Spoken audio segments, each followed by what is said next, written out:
ठीक आधे घंटे बाद राज्यसभा में वक्फ संशोधन बिल पेश किया जाना है। किरण रिजिजू इसकी शुरुआत करेंगे। सिर्फ आधे घंटे का समय और बचा है और चर्चा उससे पहले आलोक वत्स जी आपके पास आते हो, फिर बाकी मेहमानों के पास भी जाऊंगी। आलोक वत्स जी, आरएसएस से कंपैरिजन, फिर ये कहा जाता है कि मंदिरों की भी ऑडिट रिपोर्ट होनी चाहिए, उनकी भी डिटेल सब कुछ आनी चाहिए। मैं बहुत ज्यादा इसमें इसलिए नहीं जाना चाहती क्योंकि मेरा फोकस बेसिकली वक्फ संशोधन बिल को लेकर है, लेकिन फिर भी क्योंकि अगर यश ने इसको लेकर सवाल उठाए हैं, लेकिन फिर भी क्योंकि यश ने इसको लेकर सवाल उठाए हैं, आलोक जी मैं चाहूंगी कि इस पर बात होनी चाहिए।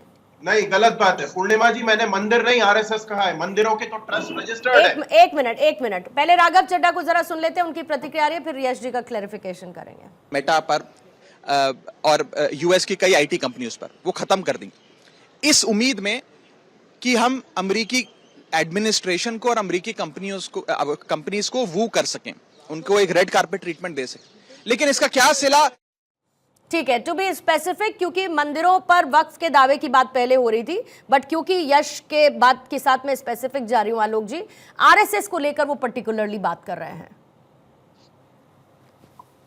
ठीक है, मैं एक चीज पूछना चाहता हूं यश जी से कि 44,000 केस रजिस्टर्ड हैं वक्फ के खिलाफ, उसमें से 29,700 केसेस मुसलमानों ने दर्ज किए हैं कि वक्फ ने जबरदस्ती हमारी जमीन को हड़प लिया है। उसका क्या जवाब है इनके पास? केरला में पूर्णिमा जी एक पूरा गांव पर उन्होंने दावा ठोक दिया, तिरुचिरापल्ली सर, और कर्नाटका में 2 गांवों पे दावा ठोक दिया जहां पर क्रिश्चियन, ये केरला में क्रिश्चियन आबादी रहती है और यहाँ हिंदू आबादी और थोड़े मुसलमान रहते हैं। इस तरीके का पावर इन्होंने ही दिया था उनको 2013 में कि जिस भी जमीन को वक्फ बोर्ड कहेगा उसकी है, वो उसकी हो जाएगी और उसके खिलाफ आप कहीं पर भी याचिका दायर नहीं कर सकते। तो इस तरीके का अंधा कानून लाकर ये क्या मुसलमानों का हित कर रहे हैं? और वो 29,700 मुसलमान कौन है जिन्होंने वक्फ बोर्ड के खिलाफ केस दायर किए हुए हैं कि इन्होंने हमारी जमीन हड़प ली है? इसका कोई जवाब नहीं। और इतने देश के अंदर विभिन्न राज्यों में जो मुस्लिम महिलाएं, मुस्लिम युवा और मुस्लिम बुजुर्ग प्रदर्शन करके नरेंद्र मोदी जी को धन्यवाद दे रहे हैं, वो कहाँ के मुसलमान हैं? इन्होंने कहा था कि 100% मुसलमान खिलाफ है वक्फ बिल के, तो वो कौन से मुसलमान है? वो कहां से इंपोर्ट हो गए? क्या वो बांग्लादेश से आए, क्या वो पाकिस्तान से आए, या वो भारत के मूल निवासी थे जो इस बात से खुश है? और रही आरएसएस की बात, आरएसएस से ज्यादा संगठित और सुशोभित और राष्ट्रभक्त कोई दूसरा और भारत के अंदर नहीं है। क्या वो हमारी वैचारिक संगठन है और उसके इन्होंने अगर खाते बही चेक कर रहे हैं तो ये जाए नागपुर करे, इनको एक एक खाते बही दिखा दिए जाएंगे। हमारे यहाँ किसी ने आज तक उंगली नहीं उठाई है कि आरएसएस ने किसी का जमीन दखल कर लिया या किसी के मकान या किसी का जमीन बेच दिया, सवाल किया है तो मैं या किसी मकान के अंदर जबरन घुस गए आरएसएस के लोग। सिर्फ राष्ट्रभक्ति, सुसंस्कार, जवाब ले लेती हूँ सर, जवाब ले पढ़ाया जाता है वहाँ। यस, जल्दी से जवाब दीजिएगा, फिर उसके बाद धीरज जी बाकी मेहमानों के पास भी जाऊंगे। पूर्णिमा जी, देश में लैंड ग्रैबिंग यानी जमीनों से जुड़े हुए लाखों की संख्या में केसेस हैं। ये मैं वक्फ के बाहर की बात कर रहा हूँ। इसमें से पूरे देश का जो जुडिशरी सिस्टम है उसमें 66% का आंकड़ा आता है सिविल केसेस का, लैंड ग्रैबिंग का। अब कह दीजिए कि हिंदुओं ने हिंदुओं पे कोई केस किया ही नहीं है पूरे देश में, सब वक्फ के केस है लैंड ग्रैबिंग। अरे सर, पर उनके पास बोर्ड नहीं है ना। सुनिए यश, उनके पास दूसरी बात नहीं है ना, ऐसा कोई। आप भी मेरे बीच में बोलेंगे। यश, मेरी बात सुनिए ना, आप एक अम्ब्रेला तो कम से कम आप लोग लेवल प्लेइंग फील्ड की बात करते हैं ना, आप ही लोग करते हैं ना, तो फिर लेवल प्लेइंग फील्ड की बात इसमें क्यों नहीं करते हैं? उनके पास कोई बोर्ड है क्या? वो अपना सूट लेके जाएंगे ना। अभी तक इधर ट्रिब्यूनल पे जाते थे, अब इधर और आगे बढ़ सकते हैं, हाई कोर्ट में जा सकते हैं, सिविल सूट फाइल कर सकते हैं। मैं आपसे यही तो पूछ रहा हूं कि यदि ऐसा है तो फिर आरएसएस का सब कुछ बेनामी क्यों है? एक पंजीकरण तक नहीं है, बाकी सब तो छोड़िए। कैसे बन गई वो हजारों करोड़ की बिल्डिंग? किसने किसको दान दी? चलिए दान दी, किसको दी, किसने दी? किसने जमीन दान दी, किसने बिल्डिंग बनवाई, कोई हिसाब है? और जब आपने अपने समय में वक्फ बोर्ड को इतना मजबूत किया, तब आपने ये सवाल पूछा था, तब आपने खुद से ये सवाल पूछा था कि हम वक्फ बोर्ड को इतना ज्यादा पावरफुल क्यों बना रहे हैं? नहीं उठाई है, किसी ने केस नहीं किया है। आरएसएस के ऊपर लैंड ग्रैबिंग का एक भी केस पूरे भारत में दर्ज नहीं है। आते ही क्यों नहीं उठाया? अब क्यों याद आ रहा है इनको? आप इस बात का जवाब जरूरी है दीजिए कि मुसलमानों ने जो वक्फ बोर्ड पर केस किया है उसका क्या जवाब है आपके पास? दे चुका हूं। किसी हिंदू ने केस नहीं किया आरएसएस के ऊपर। जवाब मैं दे चुका हूं, आप समझ नहीं पा रहे हैं आलोक जी, बड़े दुख की बात। नहीं, मुझे तो लगता है अभी कोई कुछ नहीं समझ पा रहा है, और ऐसा बहुत कम डिबेट में होता है, ऐसा बहुत कम डिबेट में होता है जब एक्चुअली में लगने लगे कि किसी को कुछ समझ ही नहीं आ रहा है। आए बाय दाए जिसको जो बोलना है वो बोल के निकल जाता है, क्योंकि हम थोड़ी देर बोलने के लिए बैठे हैं, अभी बोलेंगे फिर हम चले जाएंगे। अरे साहब सीधी सी नहीं, एक सेकंड बाद साहब, एक सेकंड नहीं, एक मिनट सर, सीधी सी बात हो रही है कि एक कोई बोर्ड है, उसको सारी की सारी ताकतें आपने दे दी। हम चाहते हैं, सरकार चाहती है कि उसका ऑडिट हो, सब चीजें ट्रांसपेरेंट हो, आम मुसलमानों को उसका लाभ मिले, माइनॉरिटीज को उसका लाभ मिले। भाई किसको समस्या इस बात से? तो कलेक्टर किसको समस्या? अरे कहा नहीं होता भाई, कलेक्टर कहा नहीं बताता ये बात कि ये जमीन एक्चुअली में इसकी है या नहीं, किसी भी लैंड डिस्प्यूट के मामले में। कोर्ट सब फालतू है, सब कलेक्टर कर लेंगे, कोर्ट को काम नहीं देंगे। पता नहीं सर, आप लोग क्यों तथ्यों, आप लोगों ने अपना एक सच मान लिया है, उस सच के साथ आप लोग कंटिन्यूअसली बोल देना चाहते हैं, बोलना चाहते हैं, दैट्स ऑल। राज को स्वीकार कर ले।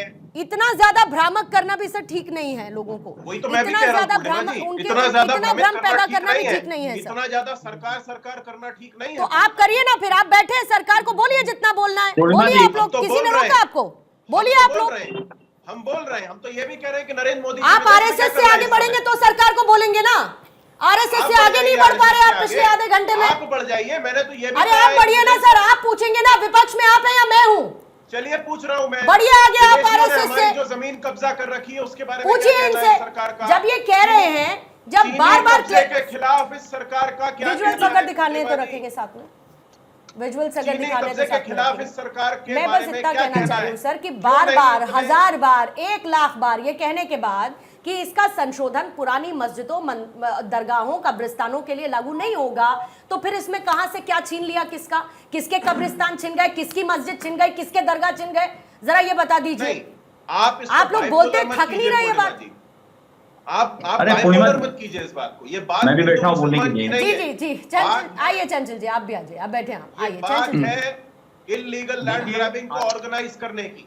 ठीक है, तो इल्लीगल लैंड ग्रैबिंग की बात ही करनी है तो जरा मुख्तार अंसारी और इनके बाकी साथी जो रहे उनकी बात कर लीजिए, जरा पूरा प्रयागराज खंगाल लीजिए। फिर अगर इल्लीगल लैंड ग्रैबिंग की बात करनी है तो जरा इनसे पूछिए, प्रदेश देख लीजिए, पूछिए। आप भी है ना चंचल जी, बताइए जरा क्या कर रहे थे आप अतीक अहमद, मुख्तार अंसारी के लैंड पे लैंड ग्रैब करने पर, अपने होटल बनवाने से लेकर रुपए छापने पर, अपने बिस्तर के नीचे छिपाने पर क्या कर रहे थे बताइए। प्रवक्ता जी बोलते हैं कि जिस जमीन राज्य की बात कीजिए ना, किसका नाम चलता है? बताइए चंचल जी, बताएंगे ना, मुख्तार अंसारी और अतीक अहमद के नाम पर ये बताएंगे। मेरी बात तो आने दो प्लीज। बोलिए चंचल जी। देखिए पूर्णिमा जी, देखिए जैसे आपने कहा कि कुछ भी समझ में नहीं आ रहा, पहली बार सर्टिफिकेट में हो रहा है। मैं एक चीज समझना चाहता हूँ कि जब आपको कुछ टोकना चाहिए था बीजेपी के प्रवक्ता को, इन्होंने एक बात कही कि जिस भी जमीन पे वक्फ बोर्ड ने अपना हाथ रख दिया वो जमीन वक्फ बोर्ड की हो जाती है। इन्होंने अभी हमारी जो धर्मगुरु बैठी हैं, इन्होंने कहा कि जो है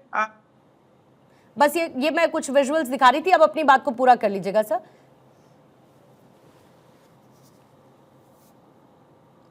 चंचल जी बोलिएगा। जाता है और बीजेपी के द्वारा ये पूरी तरीके से फैलाया जाता है, और आप जैसे एंकर लोग सुन भी लेते हो। सबसे बड़ी दुख की बात तो ये है, कम से कम आपको अरे सर मजबूरी है, आपको भी सुन लेते हैं हम तो, कांग्रेस को भी सुन लेते हैं। कौन सी ऐसी डिबेट में आप लोग हम पर सवाल नहीं उठाते, क्या करें? जितना सुन सकते हैं सुनते हैं, जहां नहीं सुन पाते वहां जवाब देते हैं, क्या करें? अरे पूर्णिमा जी सुनिए ना, अभी भी सुन ही रही हूँ सर, मैं अभी भी मैं सुन रही हूँ। आपको मैं सुन लूं, आलोक जी को मैं सुन लूं तो मैं गलत हूँ? समझ ही नहीं आता किसके लिए कान खुले रखने, किसके लिए बंद रखने।